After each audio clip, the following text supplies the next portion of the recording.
is Trev and welcome to my blog. Do you remember this piece of kit I bought a few years ago? The METZ Shrinker Stretcher, really useful bit of kit. Want to use it in another video.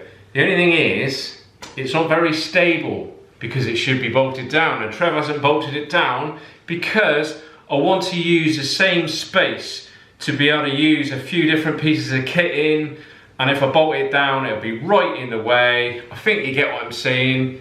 Anyone else with limited space know exactly what I'm saying. So in this video what I'm going to do is I've got a few ideas up my sleeve that I can use to make this stable temporarily whilst it's being used, and then I can then stow it away somewhere else and then move in another piece of equipment, another car, whatever I want to work on at that time. So let's get to it. Let's make something to make this thing stable, and then I can crack on in another video, show you how I'm going to make a repair section for a panel that I'm repairing. First thing I need to do is just put a bit of metal in between the jaws, otherwise the pedal on the machine will just hit the garage floor. Looking at the base of the machine and the pedal, you can see how much the pedal sticks out further than the base.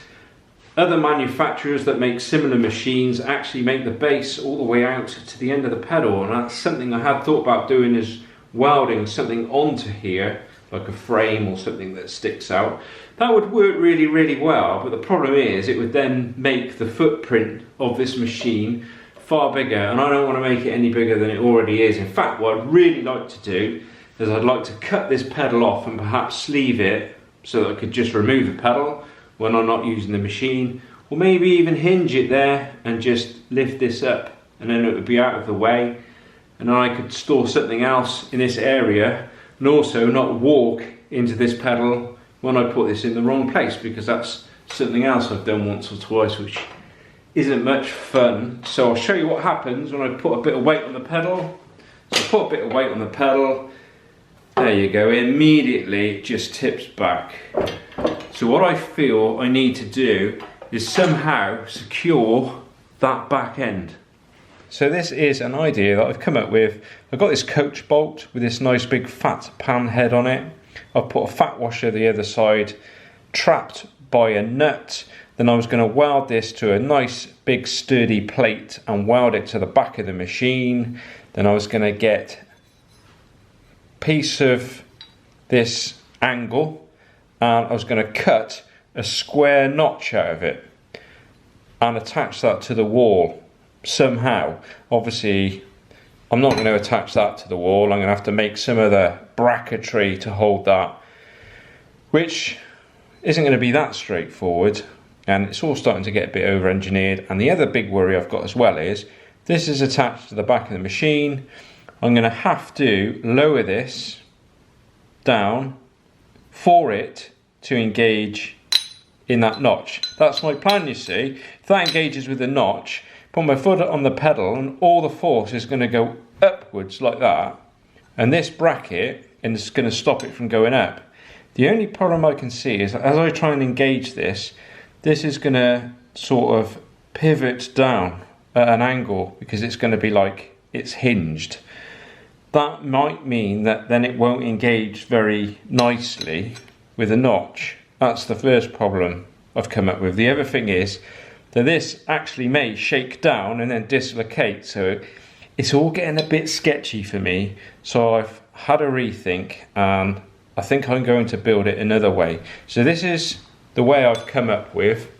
I've gone through all my bits of scrap metal, bits of box section angle iron and everything else, and I think I'm going to make something like an ATV tow hitch, like a pin and eye tow hitch on a very lightweight trailer, something like a garden trailer off an all-terrain vehicle, something like that anyway. So it'll be two plates sandwiched with one plate on the machine, and this is what I've come up with. Let's give it its first go. Not even attempting to move at all, is it?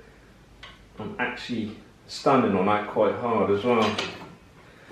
For anyone that's unfamiliar with these kinds of machines, this is a shrinker stretcher. If you didn't see the last video I made of this, it comes with shrinking jaws and stretching jaws.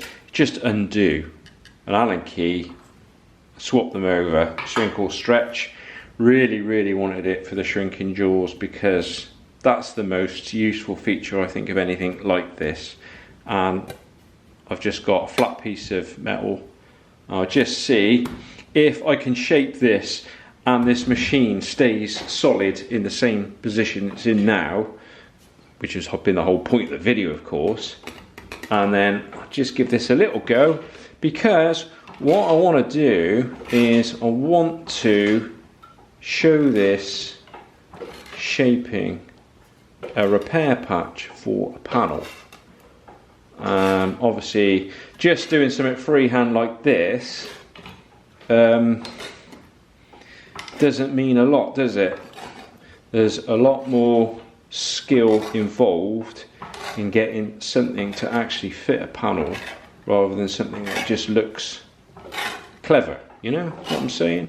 This is a budget model machine, there's no doubt about it, but you could almost kind of add a naught on the end if you were to buy an expensive version of this. So this is how good this represents value for money, really, in my book anyway. And it is very effective at shrinking, and it is deep throat, so it can go that far in if you wanted it to. And what you can do, you see, is you can start building a curve on a piece of metal by just progressively shrinking the edge. And you just shrink the edge, shrink it down like that, and then you get to a certain stage, you've got to step back in one more to get rid of the bulge. You get like a bulge appearing, so you can get rid of the bulge, step it in one more, tread a little lighter, so you can get a nice curved progression.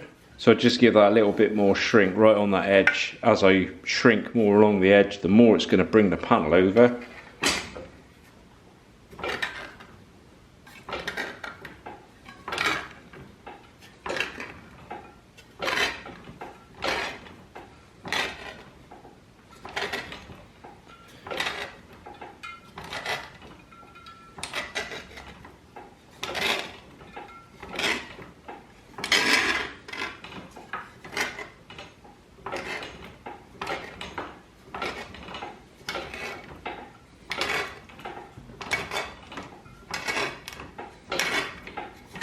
There we go.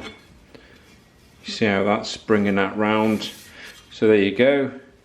If you were to do all this by hand, of course, it would be far more time consuming and far harder, putting tucks in, less accuracy as well, a lot more trial and error with that kind of thing. Certainly not impossible, and but it just goes to show how much shape I've put in that. Obviously it needs loads of tidying up, and it's quite marred because the teeth are just a bit too sharp, but it still does the job absolutely fine. And there's always a lot of finishing off you got to do anyway before you start welding things in. So there we go. Ton of shape in that. I'm really pleased with it, but it's not been about this, has it? This has been about the stability of this machine, and it hasn't moved. Well, thanks very much for watching. Hope you got something from that. I'm sure if you own one of those deep throat METZ shrinker stretchers, that's easy for me to say, then I'm sure that you'll find that video useful if you don't want to bolt it down and you want to make the thing stable. It's worked really well. I will be using the machine again on an upcoming video where I'm going to be making a repair section for that Morris wing again. And what I'm going to be doing until then, I'm going to be making cakes and selling coffee and making YouTube videos and freezing to death because it's the middle of March. So until next time, I'll say bye for now.